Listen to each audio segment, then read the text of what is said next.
This influencer faked brain cancer and claimed to find a cure just to scam her audience. It's like we're on a quest to find a new influencer low, and we have successfully found it today. Because let's be real, this is nothing short of a new depressing low. So here we are. Meet Belle Gibson, a former online influencer turned scam artist. She originally gained a following for offering hope to a lot of people who had been diagnosed with cancer.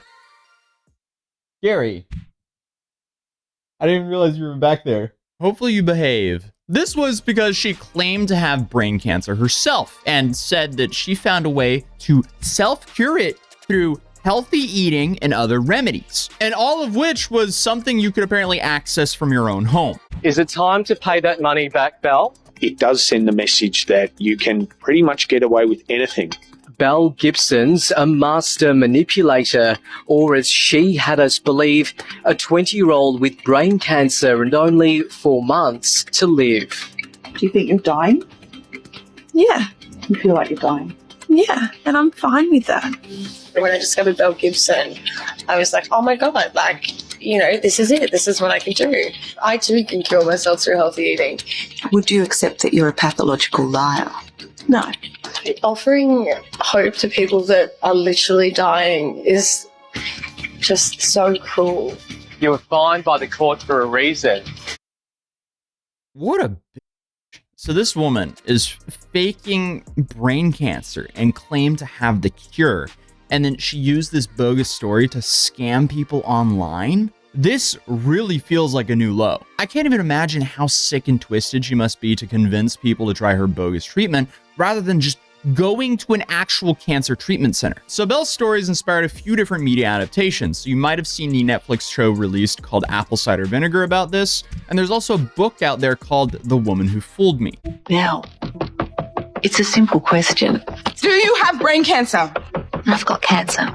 3 years ago, I was in chemo chucking hell. So you think she's lying? No, I know it for a fact. Our lawyers are going to say we need medical records. Absolutely.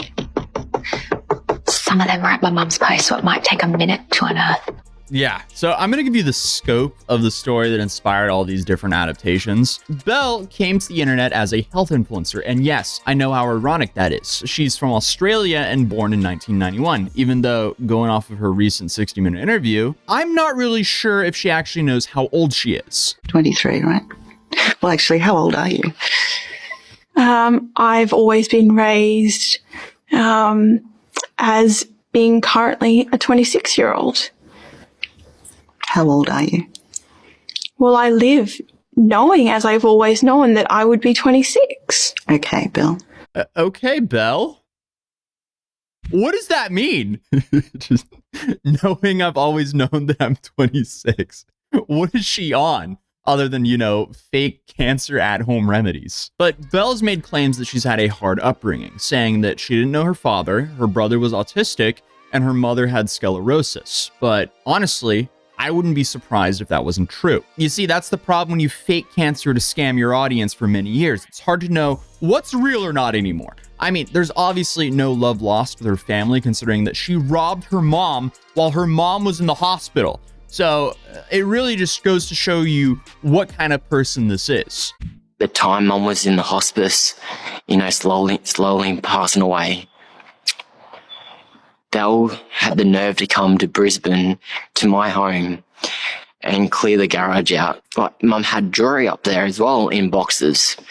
And I went back up there and it was all cleared out. And then I contacted Belle maybe about a few days later, a week later, and she couldn't say anything. She avoided it all. So that jewelry's missing? Yes. So she's not only scamming money from other people's sick relatives, she's also stealing from her own. But she later on went on to have a son and gained some followers online while she was living as a single mom. It was pretty soon after her son was born, in the early 2010s, that she started claiming online that she had brain cancer. Not only just a regular brain cancer, she had terminal brain cancer. And then what makes this story so much wilder is she claims that she healed said terminal brain cancer through healthy food and natural medicine. So I guess suddenly that brain cancer wasn't terminal anymore, but But then she also said she had to go through a bunch of heart surgeries. She had a stroke and that her cancer had spread to her blood and her uterus. And this is all by like 2014. Okay, so let's just check the timeline here. So she has a kid in about 2009. She claims in 2010 that she has brain cancer and health issues. And then by 2014, she's claiming she's still alive through her at-home remedies, but that her cancer has sadly just spread across her entire body. If that was real, what a nightmare of 5 years. Either way, some busy 5 years. And it only got busier because on top of her blog, she also had an Instagram account that gained 300,000 followers that watched her self-healing story. She even launched an app, which was called The Whole Pantry, and it was basically made to provide cookbook and healing methods for terminal cancer. I can only imagine you had a loved one in 2014 who had terminal cancer, and they're following this app that's advertised to help heal them. This is just depressing and infuriating to see. And around this time, some reporters and Belle's friends started to actually look into all of her lies. They also started to look into her donation history because this entire time, she was claiming that she was donating some of these funds that she was receiving. Yeah, spoiler alert, just like everything else, that was a lie as well. So this is when another key player to the story enters, Chanel McCoff. She's the name of Belle's friend that's considered the original whistleblower because in 2015, Chanel told a newspaper that she thought Belle's entire story was fake. Chanel also claimed that Belle had faked a seizure at her own son's 4th birthday party. So that is horrifying behavior. It's safe to say that things are starting to look like that it's for a little bit more than just money, because faking a seizure just in front of your friends and family, that's not for a check.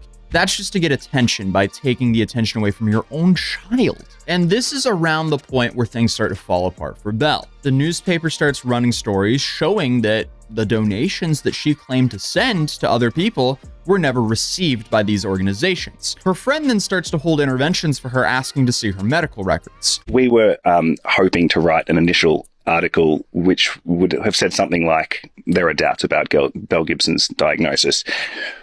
But none of her friends who we were speaking to at that point were prepared to speak on the record. So Bo and I then thought, well, if she's lying about this, then what else is she lying about? And she was also claiming at that point to be giving large parts of all her profits away to various charitable organizations. So we started looking into that angle, and it really didn't take long for that to start unraveling. So that was a story that we knew we could write. Finally, Gibson admits to the magazine that her diagnosis was fake. She's quoted as saying, "None of this is true. I don't want forgiveness. I just think speaking out was the responsible thing to do. Above anything, I would like people to say, okay, she's human. She's obviously had a big life. She's respectfully come to the table and said what she's needed to say. And now it's time for her to grow and heal." Yeah, okay, that's all well and good, but what about the money you basically scammed people out when they were in a desperate situation? What about all of the people who trusted you and looked up to you as a role model to get them through this horrific journey? And all the people that you put in an overall worse situation who might have listened to you rather than pursuing a proper cancer treatment. She's a scumbag, no matter how you put it. I don't have any sympathy for her. I've lost one of my best friends to leukemia in 2019, and just a few years earlier, I lost my grandmother to leukemia as well.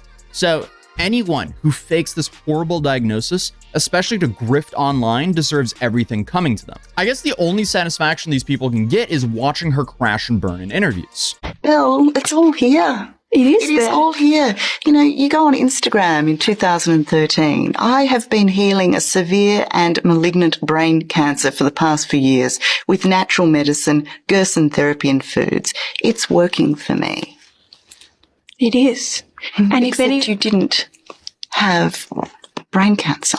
No, I didn't. No. But when I was writing that, I thought that I did, and I was feeling well. Yes, but even then you misrepresented what you thought was your truth.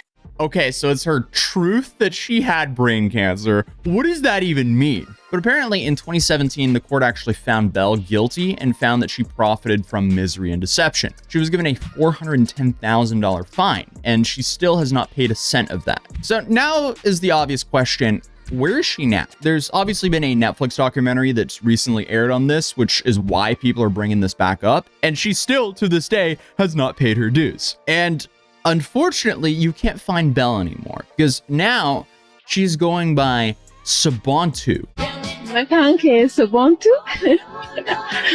Today we met in Melbourne, Australia. Our diaspora community, Oromo community of Australia, met to discuss the current situation of Ethiopia, specifically Oromia, but it almost seems like she went from one grift to another grift. Either way, it's safe to say all my homies dislike Sabantu now as well. But I mean, who knows? Let's see if all this attention from the Netflix show drags her back out from being Sabantu. But until then, YouTube thinks you'll enjoy this video, so feel free to check that out. And hey, if you're new here, feel free to subscribe to the channel. I'll see you guys, hopefully, in the next video. Peace.